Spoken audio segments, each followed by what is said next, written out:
చేస్తున్నారు. ఇక్కడ వచ్చేసి మనకు శివలింగం ఉంటుంది కదా! లోపల శివుడిని మొత్తం పాలాభిషేకం అలా మొత్తం కడిగిన తర్వాత వచ్చే వాటర్ అన్నీ ఇక్కడ పడిపోతాయన్నమాట. సో, ఇదొచ్చేసి మనకి బయట సైడ్‌లో ఉంటుంది శివలింగం. ఇక్కడ మనం లోపల పెట్టుకున్న తర్వాత సైడ్‌గా ఉంటుంది ఇది వచ్చేసి. నార్మల్ మాట్లాడు.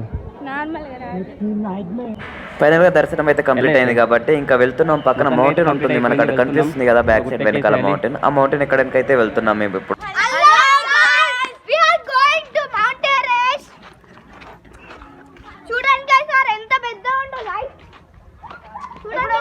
పెద్ద ఉంది, ఎక్కాలి.